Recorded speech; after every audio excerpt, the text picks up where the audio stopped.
Welcome to the live stream, everybody. Welcome to people watching on Open Your Reality and the Kriya Yoga School. So glad to have you with my special guest, Vedagurudev. Vedagurudev, welcome back to the channel. Thank you for having me, Chad. It's a pleasure to be back with all my beautiful YouTube viewers watching this beautiful live stream. All the beautiful people out there. I love you. You know, it's really interesting because I'm in love with Kriya Yoga, and I have been ever since I've been in my early 20s. And so to meet you and be able to actually learn yoga with you has been a true blessing. And for the people that don't know, we put together a school. It's called kriyayogamasterclass.com. And so one of the things that we like to do is come on here and do a live stream and answer some of the questions from our members and the viewers of the channel. So without further delay, let me get into the questions. Vedagurudev, why does meditation give people so much energy? Meditation helps focus your power, which is called your Shakti. So you focus it into one point, which is called a Bindu. So it helps give you self-awareness. It helps give you mental clarity. It helps dissolve the mental chatter, the monkey mind. So it really helps you throw away the trash that's not serving you. So it helps you focus on your energy into one point, which helps uplift your vibration. And you begin to see the movie for what it is. And you don't focus on things that don't serve you. You focus on things that help uplift your energy. So that's why meditation helps give you a lot of energy. Yeah. I mean, I've been meditating for most of my life on and off, and it definitely is an energy booster to me. But the one thing that I don't understand is, can you explain why Kriya Yoga is considered more of a science than a religion? Because I think there's a little confusion on that. And I know that Sri Yukteswar, who was Paramahansa Yogananda's guru, wrote a book, I think it was called something like The Science of Yoga. That's not, don't quote me on that, but yeah, can you elaborate on that, please? It's called in the Bhagavad Gita, they call yoga the supreme science of God. So it focuses on the practice more than the dogma. So it's focused on giving you the experience. So you know what yoga is because you feel it inside and you experience it. So it's less attached to the dogma of regular religion, and it's more based on the practices of Kriya Yoga. That's why it's called the science of yoga. You test the yoga, you test the techniques, and you observe the techniques and how it makes you feel. You could experience it for yourself. No one can tell you what yoga is. You experience it for yourself. And it's like a scientific experience. You test it, you observe it, and then you understand what works for you. So that's why it's called the supreme science of yoga, because it helps uplift you. And it's like a science. You test it, you experience it, you observe it, and it uplifts you. So it's less attached to the dogma of other religions. Like, let me tell you a story about how you feel in your body. You tell me how you feel in your body because you experience it, the yoga practices. Yeah, and that book by Sri Yukteswar, I looked it up. It's called The Holy Science. The Holy Science. It was written in 1894. A lot of people hail it as one of the best books ever written on yoga. So, Lone Wolf says, this is the first time I've caught a live. Good to have you here, Lone Wolf. We have Sina Annie, and we have some others. And guys, if you have any questions for Vedagurudev, just leave them in the comments and I will get to them. Thank you. All right, moving right along. Let's go into question number 3. Have you created some of your own meditation, some of your own ideas and your own techniques when it comes to Kriya Yoga, Vedagurudev? So when I teach yoga or when I do yoga, I have a rough guideline and then I expand upon it and I cultivate it. So I add my own flavor. I add my own liking to different meditation techniques. And I want other people to cultivate their own meditation techniques. So our students in our class, I give them the techniques, and if they expand upon it and make it better and more personalized for their own self, I welcome that 100%. So yeah, I've my guru's given me techniques, and I've expanded upon it and made it more personalized for my own personal sadhana. Okay, wonderful. So, yeah, I know that, when you teach yoga in the class, a lot of the times you're able to explain things so well because you've practiced these techniques dozens, hundreds, maybe even thousands of times. So you're able to give a very thorough breakdown, and answer all the students' questions, which is great. And by the way, our students, the students in our school, they've really had a great experience there. We have very few students that leave the school. The students that were there since the beginning, which was in early March, they've stayed with us. And not only that, but like I said, they've experienced some wonderful healings at the school, some wonderful times. And I just wanted to show some of the people that are watching what some of our students had to say. So I'm going to play this brief video. It's like probably less than a minute long. Oh, I'm sorry. That was Brian. That was one of the students who's giving a testimonial. But here's the video. And I look forward to the Saturday classes every week. It's become like my favorite thing. And at first I was kind of like, well, that's kind of like a marketing the technique there, but it's real though. Like what I'm experiencing is real, and Vedagurudev has opened that door. I told Vedagurudev, for the fire ceremony, I had cancer last year. That fire ceremony helped. Like I went for my scan a couple weeks ago and was completely clear. So that was great.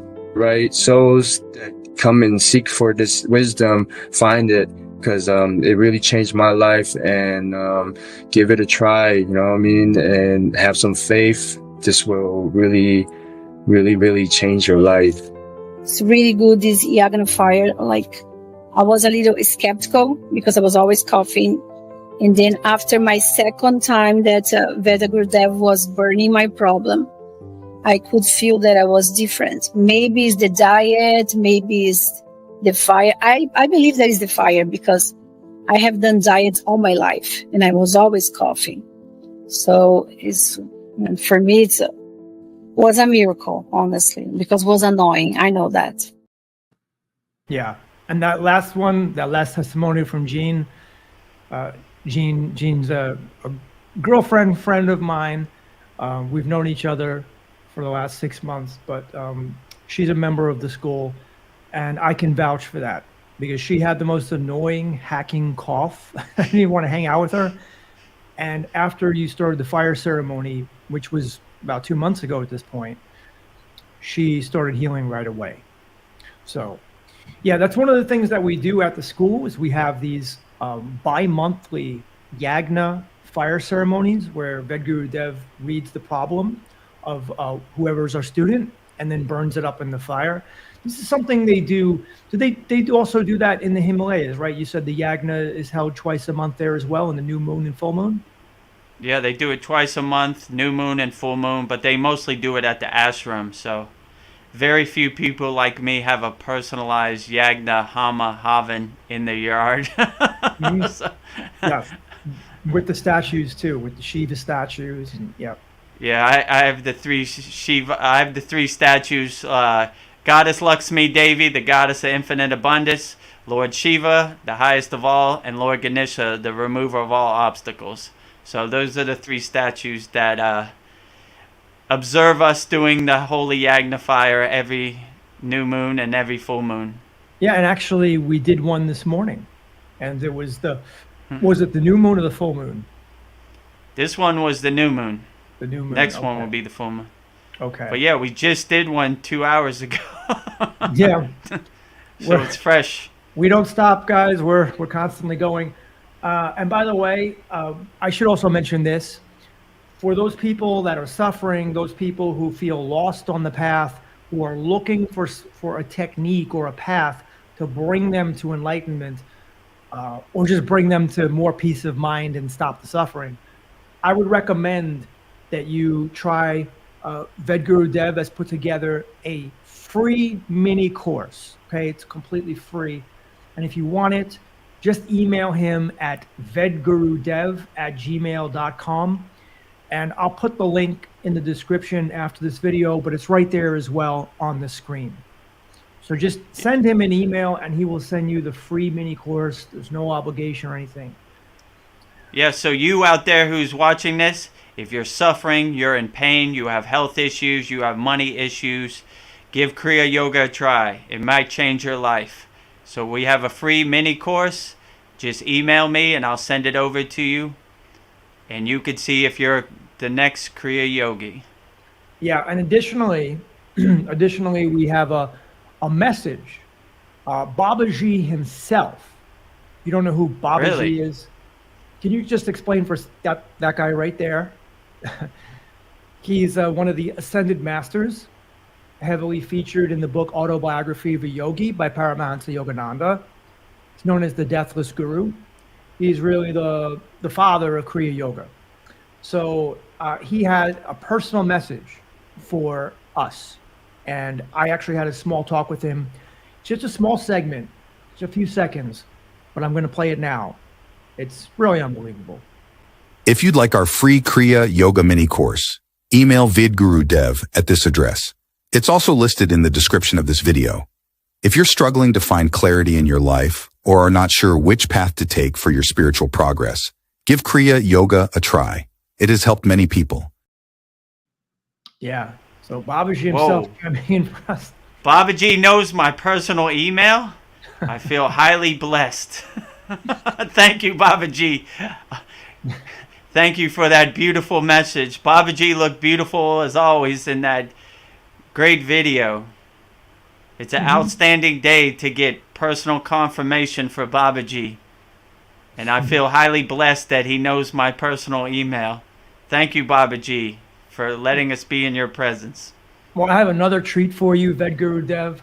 We have Threshold Moment is on the live stream.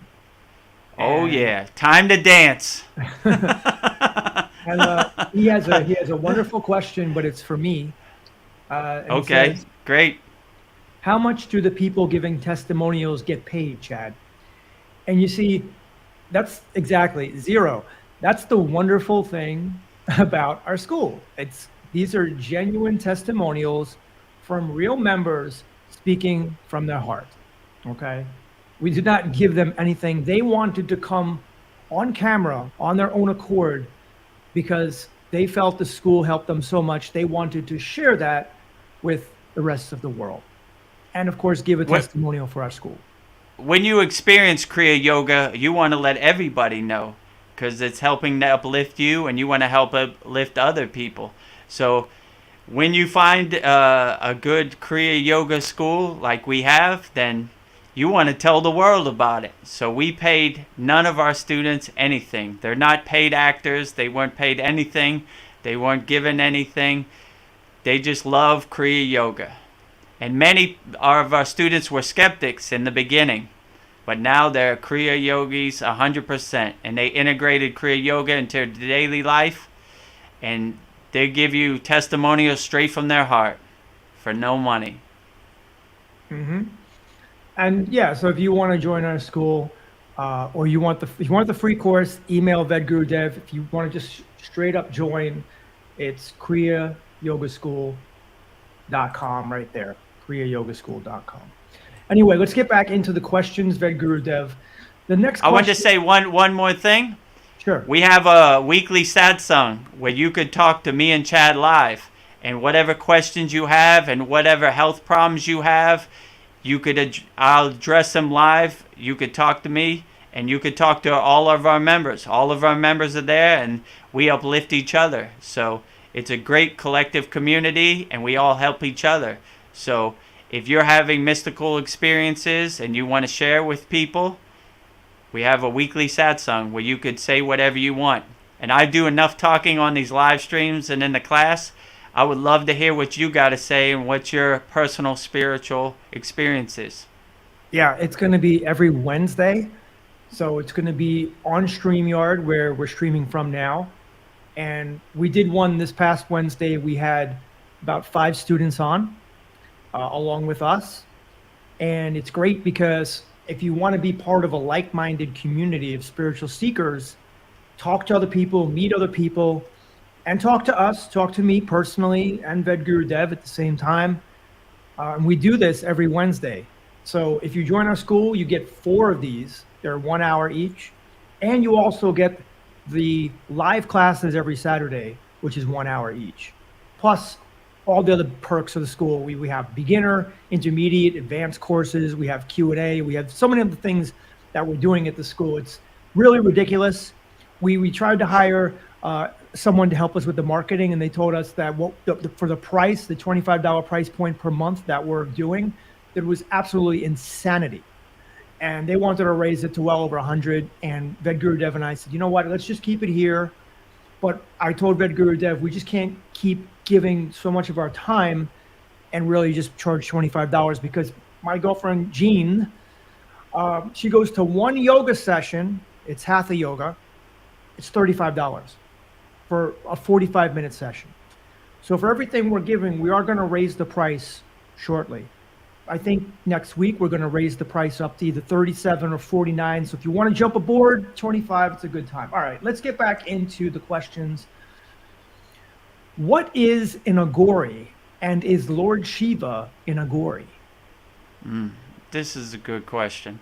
So a Agori is like a renunciate, and they're like a sadhu who's renunciated the world. And they take it so far that they go to like cemeteries or like crematoriums, right? And they have this thing called vibhuti, which is holy ash, and they smear it all over each other.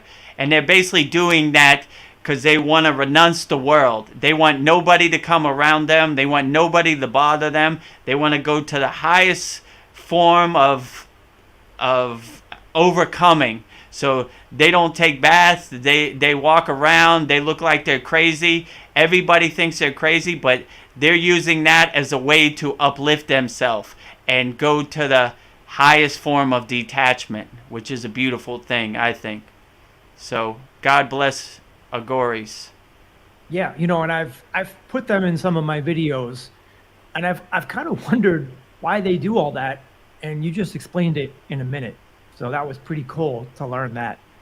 Yeah, I think most people see these people with all the stuff and the ash on their face, and they usually have their hair all kind of twisted up and beards. Right, like dreadlocks. Yeah. Yes. Yeah, they don't really shower too much. They want to go to the highest form of, how could I say, like, they don't want to smell good. They don't want to do anything that you want them to do. They're going to do whatever they want. They want to look as crazy as they can so they can reach the highest form of detachment.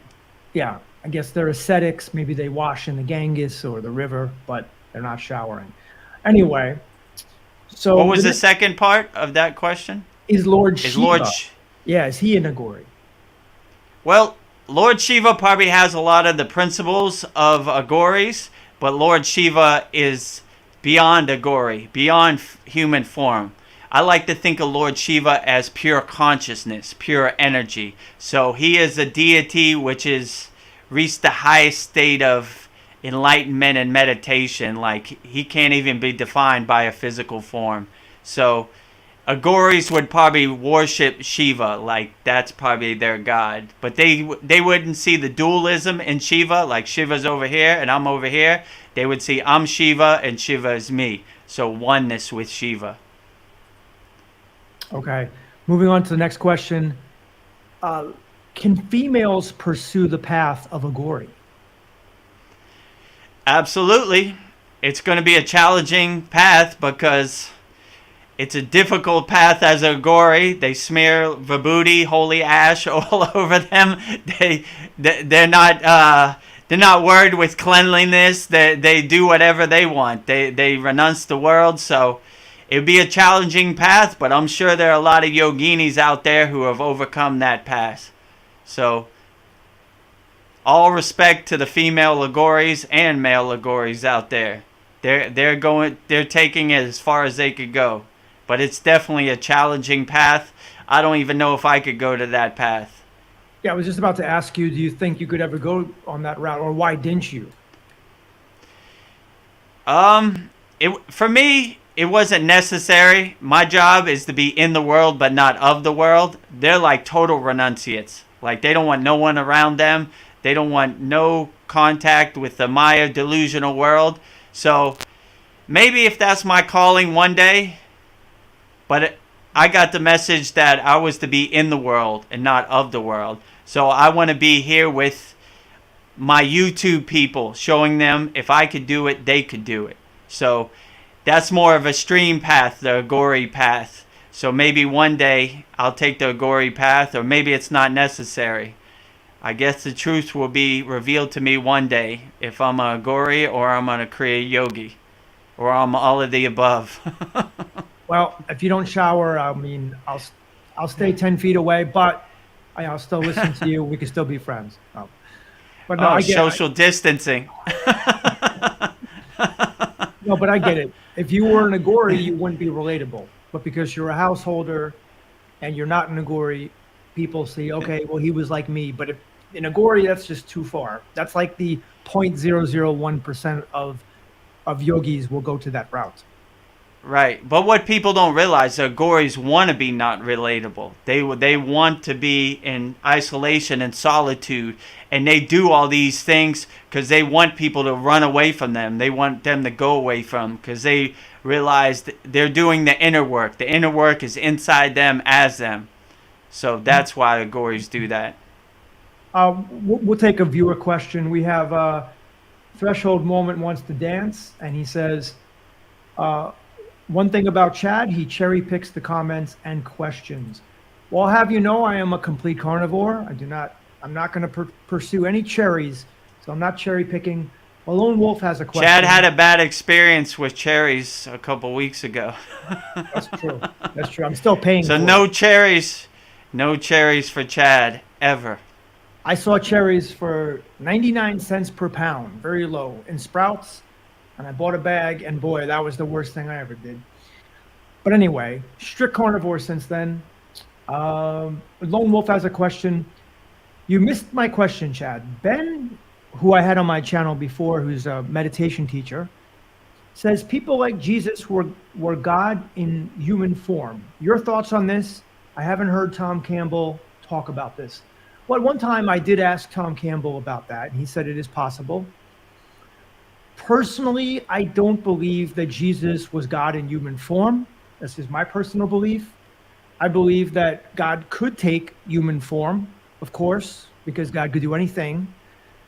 It's as if the creator can go into one of the characters in the simulation and play it. But technically, if you believe Tom Campbell's MBT or follow it, we are all God. We're all part of the LCS. We're just not the prime consciousness that's running the show in the sky, but we are a piece of it, an individual piece. So we're all God in human form. Vedagurudev, what are your thoughts on this? Yeah, I agree with you. Like, God is the big block, and we're a little chip off the block. God is the ocean, and we're a little drop of water in the ocean. God is the sun, and we're the little spark off the sun. So we're all God in our little way. They say in yoga, God is in you as you. So we are God and God is us. So Jesus was God, I'm God, Chad is God, the cat is a God, the trees are God. God is in everywhere and everything. The next question would be, and I don't think I asked this yet, but is there any proof of Hindu mythology? Is there any proof of it, that it was real? Proof? Well, Hindu mythology, they're good stories that lead you to a point of detachment and lead you to a point of higher consciousness. But if you get attached to the story, you're kind of missing the point of what it's trying to tell you. So you kind of look at these stories like parables, or like find the hidden message or the hidden treasure in the story. So like one story I like is that this one yogi goes to meet this other yogi, and he says, I've been practicing the siddhi of levitation for 9 years, and now I can float over the water. And the other yogi looks at him, and he says, why would you do that? The ferry is only a nickel. So that kind of sums up these kind of stories. Like, why would you want to get attached to it? They're just little signposts. They're little breadcrumbs on the path of yoga and different spiritual traditions. So there are good stories of deities. I enjoy them, but I kind of watch them the same way I watch a movie. I'm more focused on my inner work and my inner practice. And all respect and blessings to all deities, but I'm not attached to them. I kind of see the deity in me as me. Like, I don't see Shiva over there and me over here. I see I'm a Shiva and Shiva is me. I see Ganesh over there or me over here. I'm Ganesh and Ganesh is me. So I see my own reflection in all deities, whatever spiritual tradition it is. Like I said, if you're carrying God power, you are my brother, and I open my heart to you and welcome you in. We have another question here from Lone Wolf. Do you think we can grow our consciousness to the size of the LCS? If not, why not? I do not believe so, because the LCS is the whole comprehensive everything. That's the consciousness of the sim. Well, let me put it like this. That's the entire consciousness that's enclosed inside this enclosed system. Tom Campbell says it's a closed system. And in this closed system, there's the LCS. So there really can't be more than what the LCS already is. So when you say, I think you're missing the point when you say, can we grow our consciousness? That's like saying, can the drop in the ocean become the ocean? It already is the ocean. So that's how I would answer that question. Well, there's another question here. This is a very interesting one. You could answer this one too, Vedagurudev. Maybe I'll go first. Teenage Wasteland Music says, do you think that this simulation has an end? And what happens after the end game? Reset? Or is this the soul trap simulation? Those are some really great questions. We could do a whole live stream just based on that. And by the way, guys, I will have Howdy Mikowski on the show this coming Sunday. So stay tuned for that if you guys like soul trap ideas. But do you think that the simulation has an end? I do think eventually it will end. It might be a very long time from now, but I think all simulations eventually end. And what happens after the end game? Well, what you have to understand is that this virtual reality, this physical matter virtual reality, if it disappeared, our consciousness would remain intact, because our consciousness is the only thing that's real. And our consciousness won't go away. So it's like Vedagurudev says, bodies come and bodies go. Well, simulations come and simulations go. I was dreaming this morning. That simulation's now gone. This simulation will leave as well, will be gone as well at one point. And then for the reset, possibly it might be reset. Is this a soul trap? I don't think so. Vedagurudev, do you want to chime in on any of that? I would say just go with the flow. Don't get attached to any narrative. Whatever happens, happens, and you don't have no expectations. So you can't suffer because you don't have no expectations. So if you have expectations, you'll suffer because you're looking for something to happen. If you don't believe in the soul trap, if a tree falls in the woods and you didn't hear it, did it really fall? Or if you don't care if a tree falls in the woods, does it affect you? This is how you probably should look at it. Whether soul trap is real, whether we are infinite, or whether we reincarnate, does it really even matter? Just go with the flow. Wake up with a smile on your face every day and just ride the wave as long as you can with a big, happy smile on your face. Yeah. I think as long as you're having positive feelings and emotions, practicing the golden rule, do unto others as you would want them to do unto yourself, and you are basically being a positive beacon to the world, then more good things are going to happen to you than bad. Actually, many good things should happen to you for you. Tom Campbell says, if you're depressed and you're miserable, like, what does that really solve? Because you're not going to get out of it just being depressed and miserable. So it's like Vedagurudev says, sometimes, you can't, there's so many, due to social media, there's so much bad news that's going on in the world. Every time I turn Yahoo on, I see some people die. Even this morning, there was a crash, people died, people got injured. I mean, I feel terrible about it, but sometimes you just got to let it go and just focus on your own evolvement.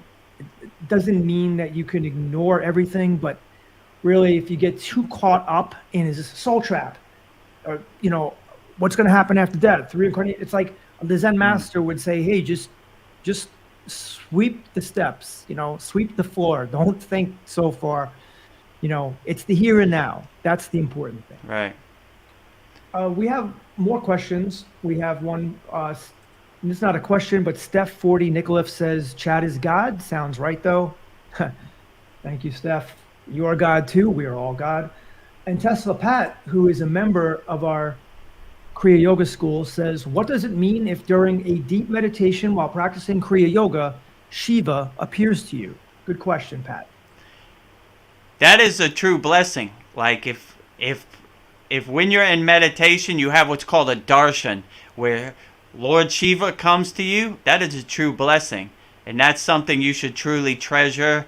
And anytime I've had an experience or a darshan with Babaji, I truly treasured that. So you should truly treasure in any experience when any deity comes to you.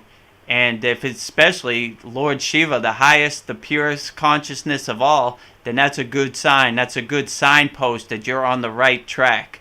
Like that you're, whatever experiences or meditation you did to see Shiva, I would keep doing that and go as far as you can.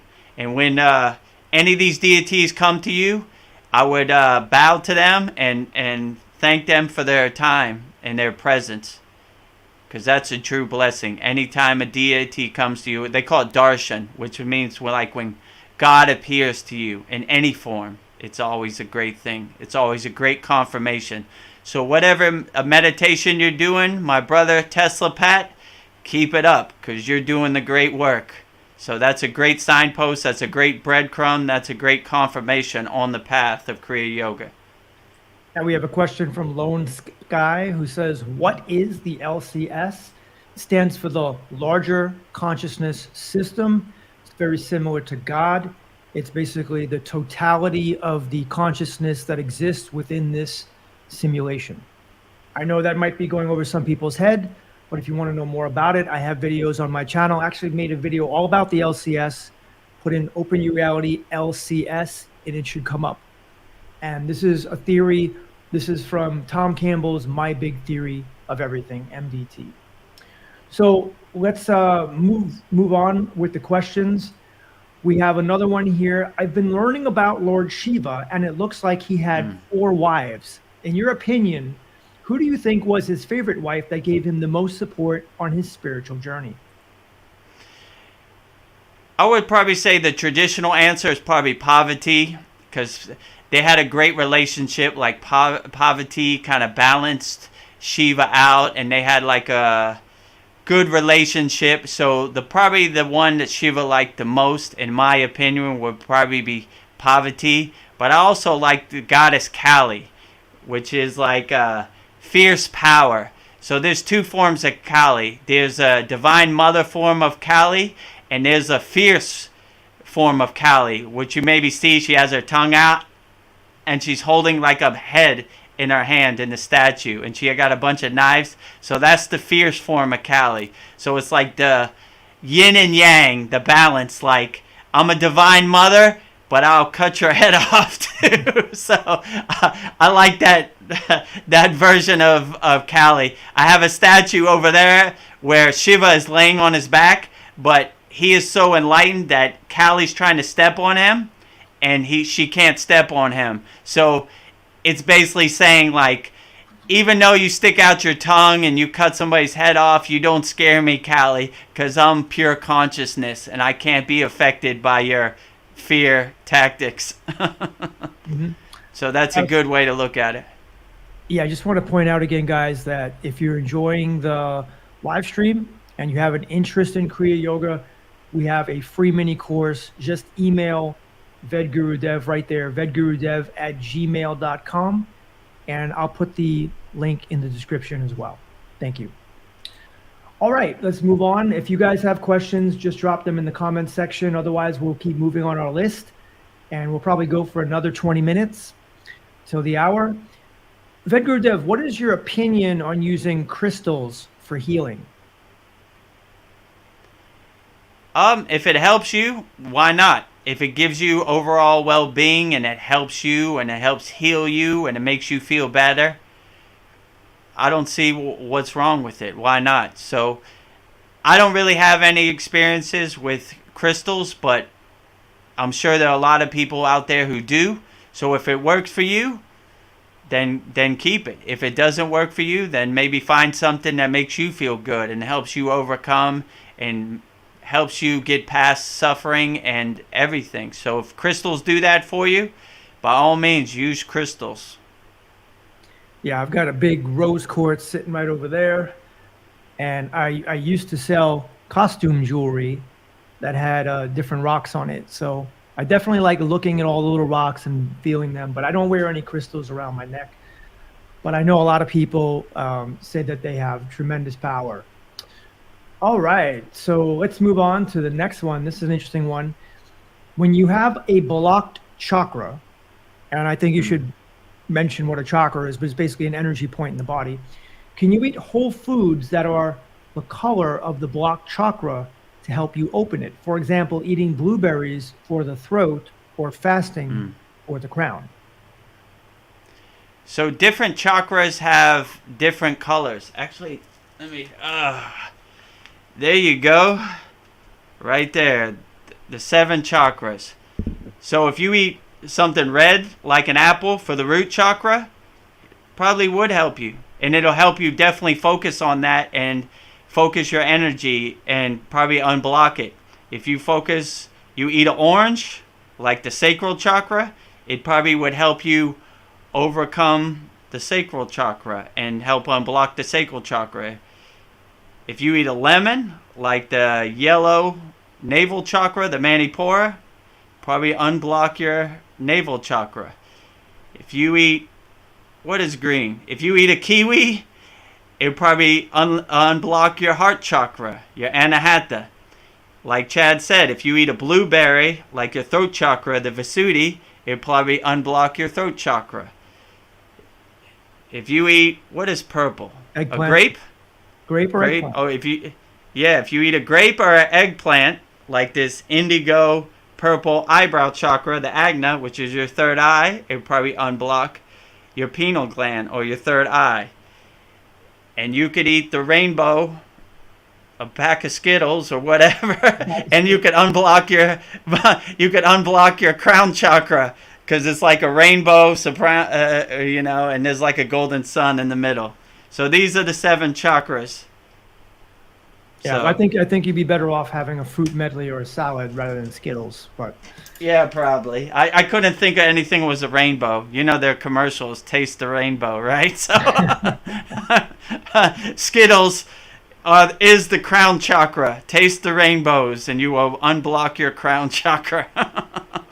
Interesting. So it's good if any of these fruit would probably help you to focus on the particular chakra you're trying to unblock. So this is a good technique, and I really think it will work great. So maybe try it. Yeah, I would definitely say. I'm going to try it too. That sounds pretty good. Because when you focus on the fruit with the color, you focus on that chakra, and they kind of coincide and connect together. So it helps you focus to that one chakra that you want to unblock. Okay, we have a personal question from me. Okay, says, how's the tennis going, Chad? Did you get some more clients for the summer? No, I did not. I have no clients right now. I lost many of them in 2020. You know what happened that year. And I really pretty much only retain one, but just a seasonal student. But it's okay because I have the corporate job and I'm putting so much time into the Kriya Yoga School, really trying to build it and add so much value over the last 4 months that I really don't even have the time for tennis anymore. So, okay says, I messed my back up playing about 6 months ago. Thoracic hernia, can't play anymore. It sucks. Vedagurudev, would you have any advice for someone who has suffered an injury or some injury like this? Well, yeah, in our school we have a lot of healing techniques that we use. Do you want me to say one healing technique? Where did he hurt himself at? He says he has a thoracic hernia, so it's probably going to be, he said, his back, so it's probably going to be in his lower back. So where, like here, right? Yeah, maybe in the lower back there. Yeah, that region. So if you have a lower back problem, here's what you do. So we have breathing techniques called pranayama, and we collect our prana.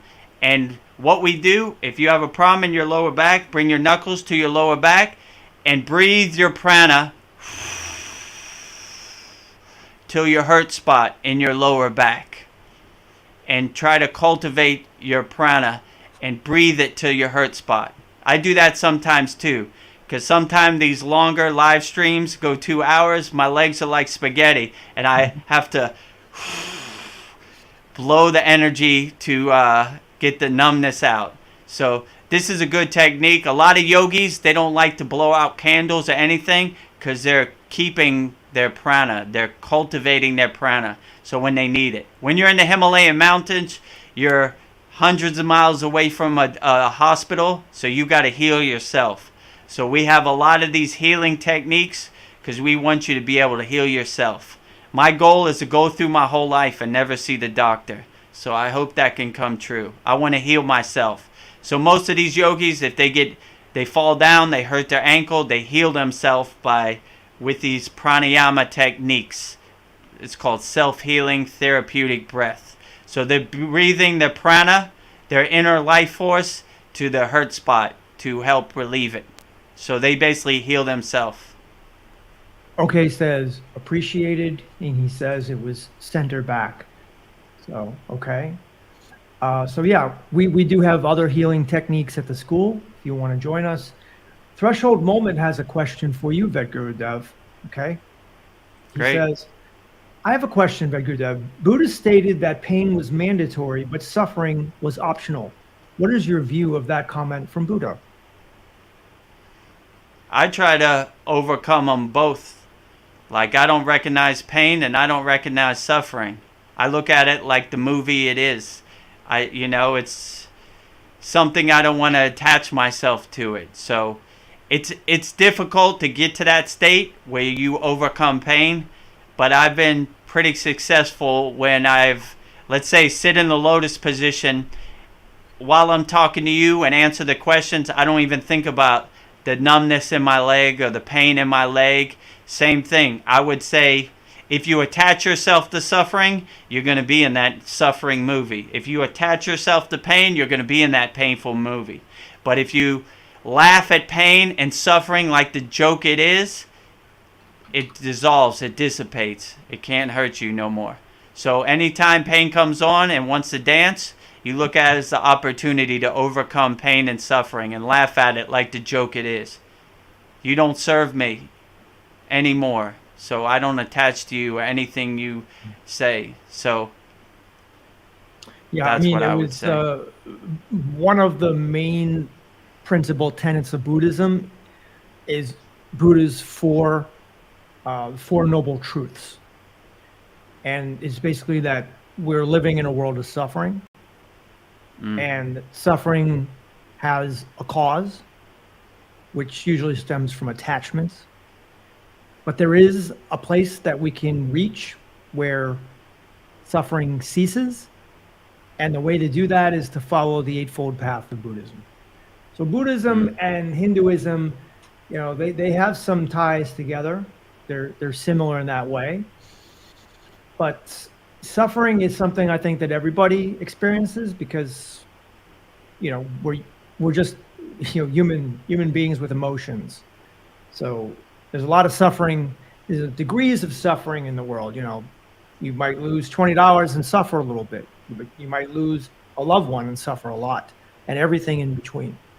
So, it's all attachment, but it's kind of hard to move away from attachment. That's where you were saying the Agori, they probably have some of the least attachment of anybody. They probably couldn't care if even if they died, they'd be fine with them. So, Right. Yeah, that's to get to that state where you can give up all attachment, where you have no money, no house, you have no career, you have no relationships, you have no attachment to anything. You're just like an animal, basically, just existing in nature, moving from one place to the next, observing. There's one of my favorite stories that Osho used to talk about was Diogenes, this ancient Greek ascetic who would just lay naked on the shore of a bank. And there's a fascinating story about it, if you ever check it out, with Alexander the Great approached him. And if I can recall the story correctly, Alexander the Great says, I am the most powerful person in the entire world. And he says, I can do anything I want with you, And Diogenes just looked at him and said, can you move out of your way? You're blocking my sun. So he didn't care at all. Anyway, so we have about 8 minutes left. Let's go through some more questions and get as many as we can. If you have any questions, leave them in the comments. When you're close to passing over, meaning dying and leaving your physical body, and your guru is thousands of miles away, assuming you have a guru, or they have already passed over, can you contact them telepathically to help you cross over? If you need it, probably, but some people don't need it. Some people realize that this is a sovereign solo path, so I accept what my situation is, and if my guru wants to help me along the path and guide me on the path, then he will show himself. If it's not necessary, then he won't show himself. So I don't really have any expectations. When I come to that bridge, I will cross it, but I haven't come to that bridge yet. So if I go through something, my guru's there, and he can kind of sense in the ether, in the astral plane, that I'm going through something, but I don't like to call on him unless it's totally necessary. Because he's doing his inner work and he has his own devotees to tend to. Vedagurudev is fine. No help needed. Mm-hmm. Where in the world in your travels did you feel you had the most spiritual or sacred energy? This is a good question. So I would say every place has its own energy and it has its own special frequency and vibration.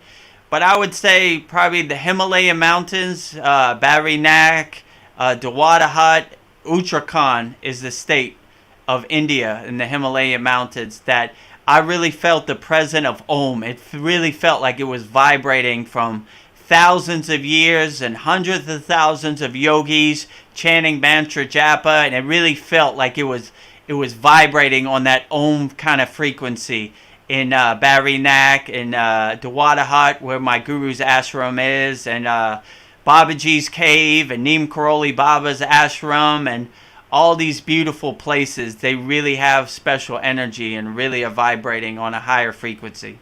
Is that where Haidakhan Babaji's ashram is? Did you mention that? Right. That's another one. Haidakhan Babaji's ashram, and Haidakhan is also a great place and outstanding vibrations, and Om Namah Shivaya, everything. It's outstanding.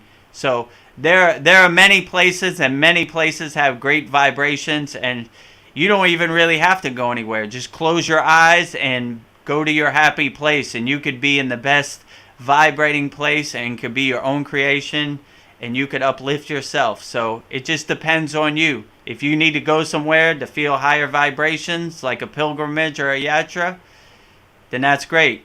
Or if you just want to go in your closet, close the door and close your eyes and visualize and manifest whatever place makes you happy, that's great too. Okay, we'll go to our next question. And is there any place on your bucket list of travels that you still want to visit that you've never been to? And why would you want to go there? This is a good question also. I've been to many places, so I don't really have any expectations. I don't really have a bucket list. Whatever doors open for me, those are the doors I walk through. So if tomorrow I get an invitation to go to Dubai, then I'll be at Dubai. If I don't get an invitation to go anywhere, I'll just close my eyes and be as happy as possible where I'm at. So I'm pretty satisfied. I'm pretty grateful where I'm at in the present moment. So depends, whatever doors open up for me, like this Kriya Yoga School, I didn't really have any aspirations to teach. Chad opened the door and I walked through the door. So that's the way I look at any of these. If the opportunity is given to me to go anywhere, then I will appreciate it and I would enjoy it as much as I can with a big smile on my face. Yeah, you know, it's interesting that you say that. If suppose somebody is becoming a Kriya yogi and they are a Kriya yogi and they're able to meditate, even if they're not a Kriya yogi, they're able to meditate and be at peace. Do you think it's necessary to travel? Would you say it expands your horizons to travel, or would you say don't worry about it? Because a lot of the, I guess, I wouldn't say a lot of the ascetics, but there are certain ascetics that really don't travel. Some of them walk all around the country of India, but a lot of them just stay in one place as well. What would you say to somebody, you know, should they travel or should they not travel? It depends on the person, because these are personalized experiences. Some people have the calling to go to certain places, like I had the calling to go to the Himalayan mountains. I didn't really want to go to the Himalayan mountains. I'm from Miami, Florida. I live in Thailand. I'm a tropical kind of guy. The idea of sleeping in a cave and freezing cold weather and snow-capped mountains and camping wasn't my idea of a good time. But I heard the calling, so I went. And it was a beautiful experience.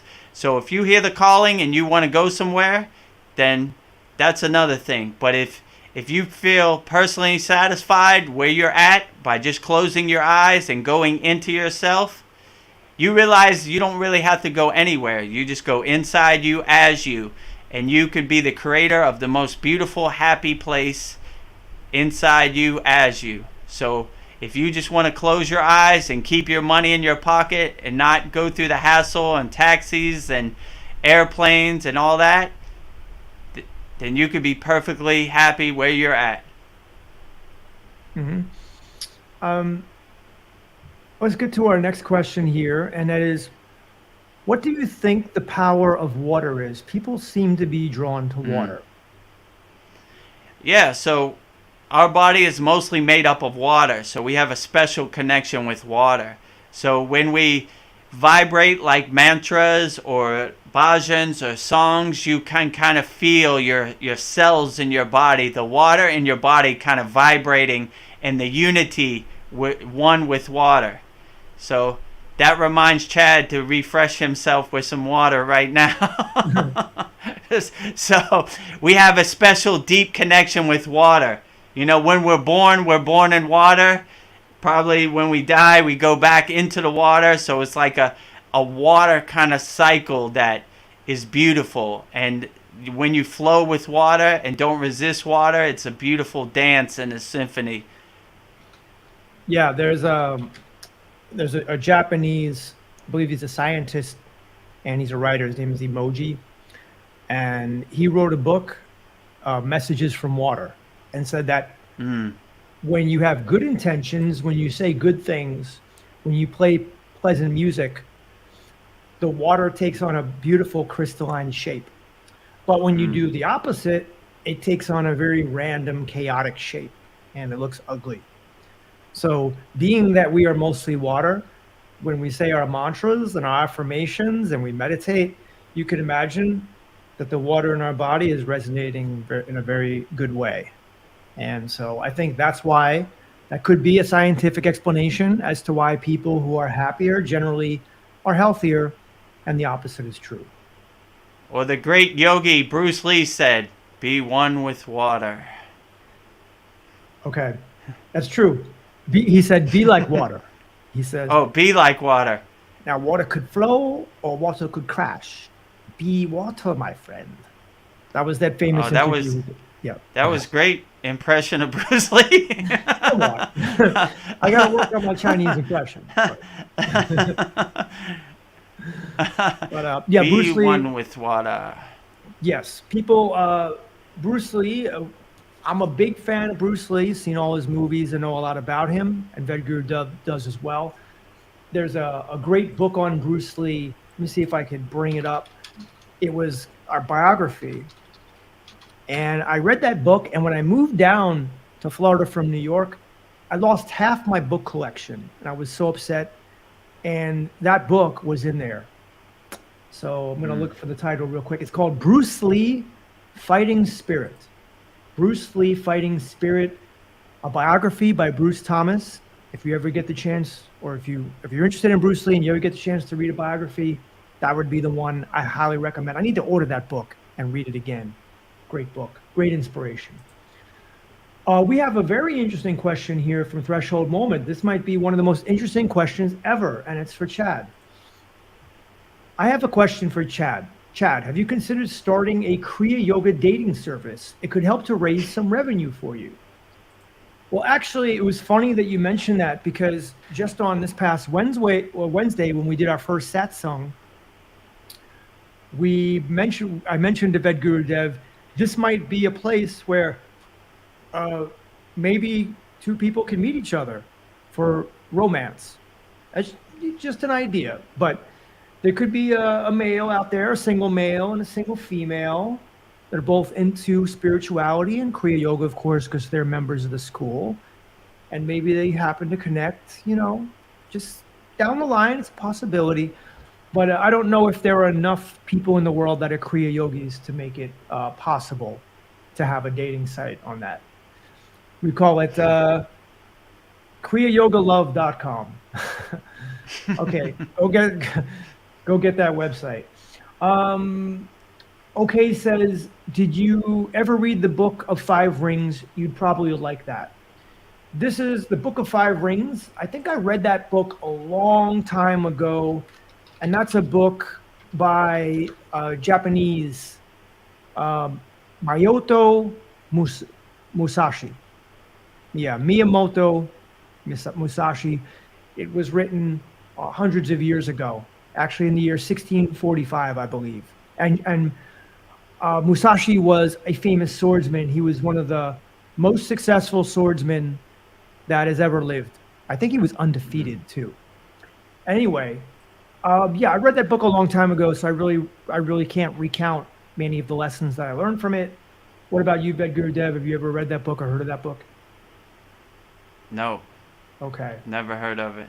Okay. But I like the concept of a undefeated samurai swordsman. Well, you have seen The Last Samurai, though. Yeah, with Tom Cruise. Mm-hmm. Yeah. Yeah, I've seen it. Yeah, I love that movie. Absolutely love that movie. So, some of the best movies in the past, I was thinking about the other day, you got Interstellar from 2014.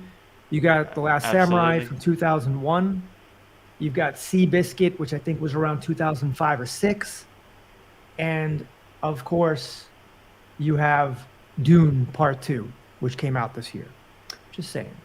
Now, I don't know. I wouldn't put Dune Part 2 in, my top 5 or 10 movies of the last 25 years, but it was a good movie. Don't forget Caddyshack. That's not the last 25 years, but... I mean, Ghostbusters. No, I'm just joking. No, it's funny you mention that, because sometimes these shorts come up, and I saw a short with Rodney Dangerfield. When he pulls up to the and he gets out of his car and he's doing his thing. Yeah, I like the gopher. It's a gopher. Yeah, he's dancing.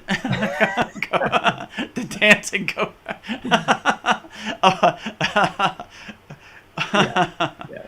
I mean, look, the way AI is going these days, I'm going to be making my own movie in about a week from now. So I just want to point out again, because we're coming up near the end, we'll still do a few more questions. But guys, if you want to get our free yoga course that Vedagurudev put out, just email him. It's vedagurudev@gmail.com. It's right there. And the course is absolutely free. It's a beginner course that'll take you through 5 different modules, and it focuses on the 5 branches of Kriya Yoga. Can you just elaborate on the 5 branches, or just explain what they are? So the 5 folds of Kriya Yoga are asanas, which is hatha yoga, which is postures, like for the physical body. Pranayama, which is secret yogic breath, which focuses on the breathing aspect of yoga. Dhyana, meditation, which focuses on mastering the mind. And then you have mantra japa, which helps focus and concentrate on your mantra of choice. And then they have bhakti, which is devotion to your true self, to your inner God. So those are the 5 folds of Kriya Yoga. Mm-hmm. And yeah, you know what I'm going to do? Some people may have joined the live stream a little late, but I'm going to just play this Babaji one more time, because I just love this new stuff we have, and Babaji's message. I mean, it's Babaji, you know, we got to show it again.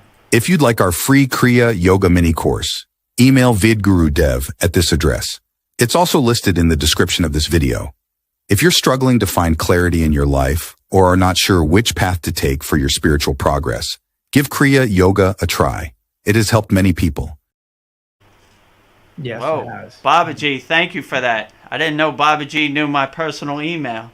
That was beautiful, Babaji. He looks so beautiful and glorious, like he always does, glowing on that video. Yeah, definitely. Yeah, I mean, what's that book I have to order for Haida Khan Babaji? The one that we talked about I think we talked about is it Messages from Babaji, or what's it called? Voice of Babaji? Voice of Babaji? Voice of Babaji. Voice of Babaji. Yeah. So if you want to get a good one. book, it's Haida Khan Babaji. It's based on the stories of Haida Khan Babaji, who many people say was the reincarnation of, well, I shouldn't even say reincarnation. It's the next iteration, or whatever you want to call it. Babaji took on a different body from 1970 to 1984. All right, let's get to about 2 or 3 more questions, and then we'll conclude. And this question is, do you think people who are suffering from mental health issues might be having a spiritual awakening? Could be. It could be a good pointer for you to come on the path of spirituality. In my case, I thought I was having a mental breakdown when my Kundalini awakened, so I didn't know what it was. But it was basically awakening, a rebirth to force me back on the path that I was supposed to take, which was Kriya Yoga in my case.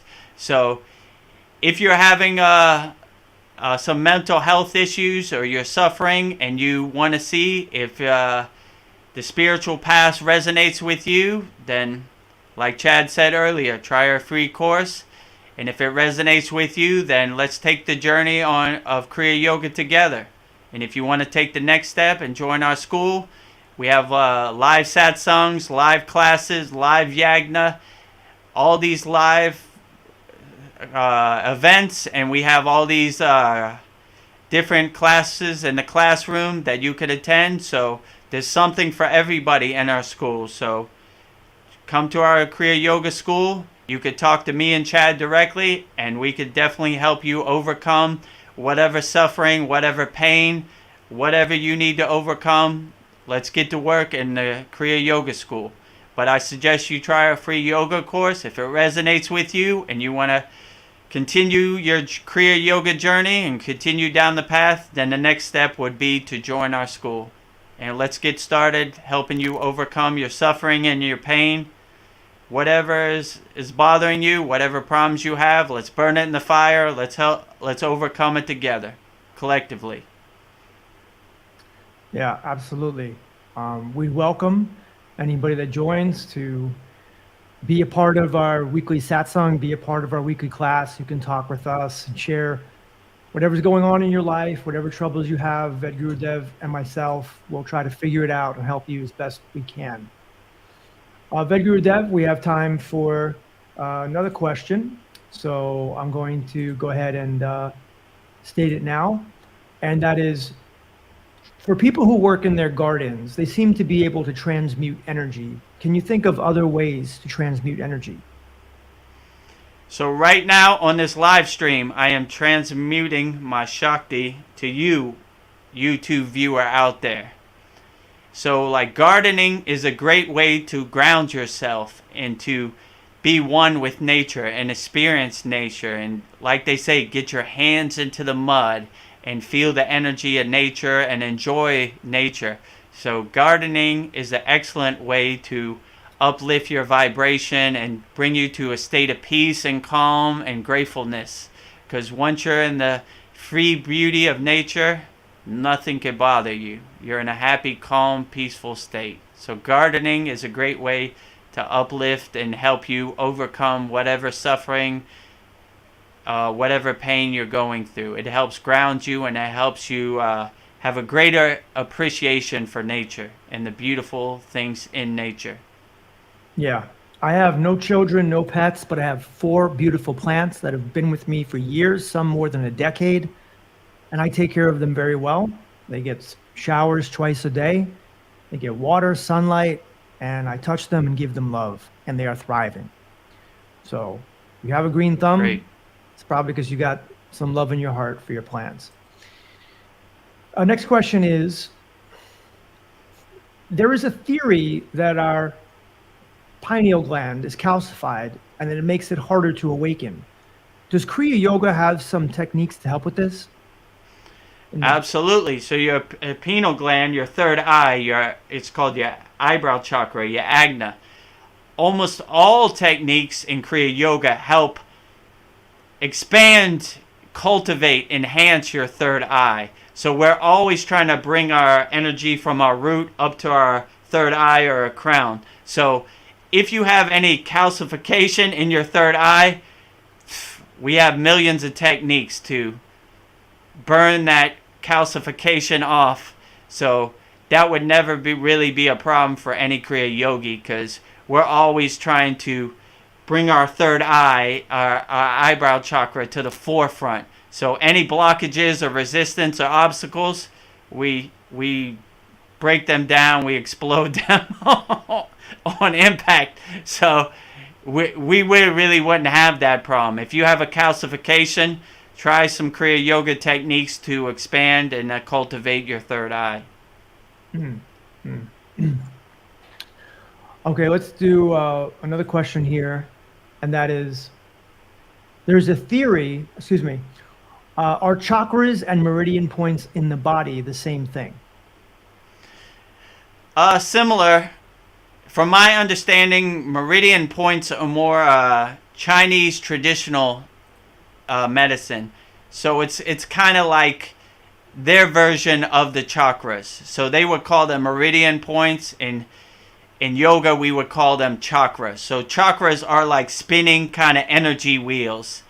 Or some people like to look at them like flowers, like I'll show you over here. Yeah, so they look like flowers. I like to look at them like flowers. The root chakra, the Muladhara, the sacral chakra, the Sahadhisthana, the navel chakra, the Manipura, the heart chakra, the Anahata, the throat chakra, the Visuddhi, the eyebrow chakra, the Agna, and the crown chakra, the Sahasrara. So in the yoga, we look at it as chakras. In Chinese spiritual traditions, they probably look at them as meridian points. Tomato, tomato. So probably same thing. Okay. This next question is for both me and you. And this is a question from a student in our school named Veronica. All these questions are really, most of them, except the comments. But she wants to know, what is the best way to spiritualize a birthday, and how do both of you celebrate your birthday? I'll go first, and I'll say, I don't know. I don't really spiritualize my birthday. I really don't care about my birthday much, other than it just marks another year. So I'm not really big on celebrating holidays. I'm very similar to the Rocky character in the Rocky movie when Adrian asked Rocky about Thanksgiving, about what he's doing. You know, he said, to me, it's just Thursday. It's not Thanksgiving. I don't care. That's how I feel about most holidays. Yesterday was July 4th. I wasn't out watching the fireworks. I didn't do anything. I didn't have a barbecue, do anything special, or even spend it with people other than my friend Marlon on the tennis court, playing from 9 p.m. to 11:30 p.m. at night, just enjoying what I do or what I like the most. And just playing tennis, getting outside, exercising in the fresh air amid all the fireworks. Actually did see the fireworks and hear them all around me, and that was fine. But for most birthdays, I typically like to for every single day that I live, I like to do whatever I want to do. Christopher Morley said there's only one success in life, and that is to be able to spend it how you want to. And so every day I try to do the things that I love most. And that could be going to the gym, playing tennis, riding my bike, working on videos, reading a book, maybe watching some TV. So for me, or seeing new places, that's if I can live every day like that, that's the best. So on my birthday, I just do what I do every day. I just do the things I love to do the best. That's how I'd answer it. How about you, Vedagurudev? I would say I wake up with a big smile on my face like every day is my birthday. Yeah. But an ideal birthday for me would be the same as always day. Waking up grateful with a happy smile on my face, enjoying every moment of every day. And they call in yoga moment-to-moment awareness. Being fixed in the present moment. Enjoying every second of every day. Helping people overcome their suffering the same way my teachers helped me. Selfless service, which is called karma yoga, helping people in need, loving people, being compassionate. These are all great things to strive for. Self-awareness, self-realization. These are all great things to strive for on any day, including your birthday. Yeah. Well, that about wraps up the questions, unless you guys in the comments section have a question, but I don't see one. But I do want to just point out that if you want to be part of our school, these are some of the things that you get. This is just a few of them, but we have the live Kriya yoga classes, we have the yagna ceremonies, we have courses for asanas, we have beginner, intermediate, advanced, we have a daily recommended practice guide, we have motivational yogi videos, we have other shorts that we put in there that answer viewer questions, plus more. We actually have 3 more modules that can't be seen because the graphic's not long enough. But I do also want to say that it's helped a lot of students. Students have healed physically, mentally. They feel better. They have a place to be. They have a spiritual community to go to. And Vedagurudev is always, Vedagurudev lives this. This is his life 24/7. He is very responsive to people's questions in the school. He's always communicating with people. If people need to talk with him one-on-one, he offers that.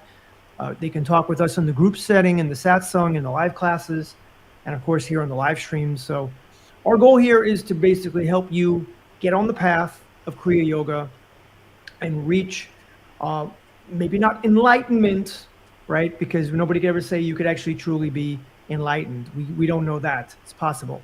But you will reach the highest state that you can achieve through meditation, through breathing, through postures, through mantra, through visualization, and just by having a guru like Vedagurudev, who's been there and done that. I say he walks the walk, talks the talk.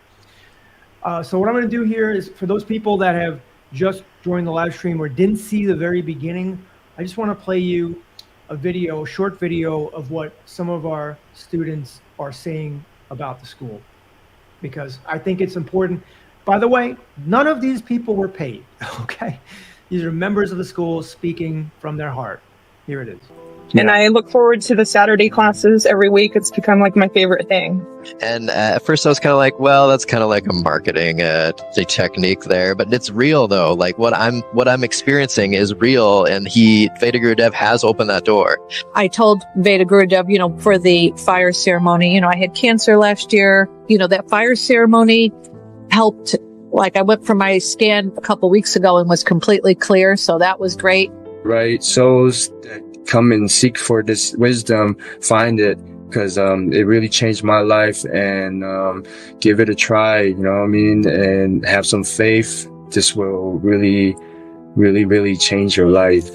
It's really good, this yagna fire. Like, I was a little skeptical because I was always coughing. And then after my second time that Vedagurudev was burning my problem, I could feel that I was different. Maybe it's the diet, maybe it's the fire. I believe that is the fire, because I have done diets all my life and I was always coughing. So for me, it was a miracle, honestly, because it was annoying. I know that. Yeah. There you go, guys. Very beautiful. So I just wanted to say something yeah. to add to that. I know what it's like to be on the spiritual path, and there's no one to talk to. I couldn't tell my mother about Babaji or Kriya Yoga. She doesn't understand. So these people in the Kriya Yoga school are like-minded people, and we uplift each other. And we understand your experience because we have experienced it ourselves. So if you told me I saw Babaji or I saw Shiva, I understand, because that's happened to me too. So we all uplift each other. I know it's hard being on the path of Kriya Yoga. You have no one to talk to. Who are you going to tell? Everybody's going to think you're crazy. But we do not think you're crazy. We want to hear your story. I'm here to listen. Whatever problems you have or whatever suffering you're going through, I want to help you. So start with the free Kriya Yoga course. You can see if you resonate with Kriya Yoga. And if you want to take the next step and join our live satsang, we would love to have you. Everybody is welcome. We don't judge anybody. We welcome everybody with wholeheartedly. So if you resonate with Kriya Yoga and you're watching this wherever you are at in the world, and the words I'm saying out my mouth resonate with you, try the free course first. And put up the email when you get a chance, Chad.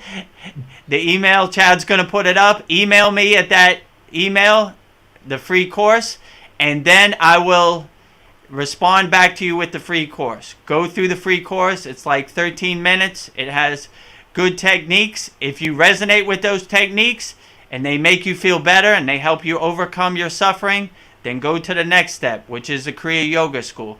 But we did all this to help you. So if you're out there suffering and you're in pain, we want to help you. This is a call to you. So whatever you do, if Kriya Yoga resonates with you, I want to talk to you. I want to help you. I want to help you overcome your pain and your suffering. So please feel free. This is my personal email. You're not talking to a bot or anything. This is my personal email. If you're out there suffering and you're in pain and you need help, I want to hear from you. Send me an email and I will respond back with the free course. And if you want to go to the next step, it's fine. If you don't, that's fine too. Yeah. But give it a try. And the email is in there now. I just put it in as you were talking. And I just want to address one final question or comment from Threshold Moment. And he says, hopefully this cult that Chad has started will make him some really good money and he can become rich off it and maybe even hook up with some young female Kriya Yoga members. This is the best cult ever because it's helping people overcome their suffering and making people happy. You saw the testimonials from our actual members. It's working for people. Let it work for you. So be a part of the best Kriya Yoga cult ever. So help yourself, free your soul, be as happy as possible. You owe it to yourself. Overcome suffering and overcome pain. Laugh at it like the joke it is. So I'm welcoming all people out there who are suffering and in pain. I want to see you because I understand what it's like to be on the path of Kriya Yoga. No one understands you. It's a lonely self path, but we're here to help. And we have a great interactive community where all our members help each other. So it's a great place. Give it a try. If it doesn't work, it's okay too. But at least do yourself a favor and give it a try. Yeah. Thank you, everybody, for joining us for the live stream. We appreciate it. Vedagurudev, would you like to go out with a short prayer? Absolutely. So first, I would say the Kavacham Shield Mantra, giving all the people who are watching this on YouTube a shield and a sword, protecting them from the outside dualist, material, delusional Maya world. Om Brahma Vishnu Maheswaraha Savadanti Mantra Devata Susena Napala Rakshaka Hayom Pat Swaha. Next, I will sing the Shanti Universal Peace Mantra, giving peace and love to all the people who are watching this YouTube live stream out there. Om Shanti Shanti Shanti Shalom Sat Nam Sadhu Tao Om Spirit Swami Kami Amen Amen Omen Selah Om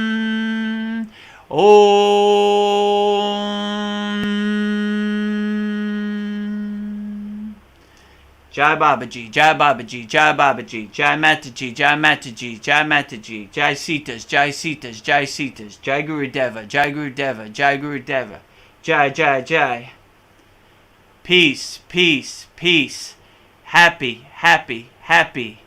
Love, love, love. Om Shanti, Shanti, Shanti.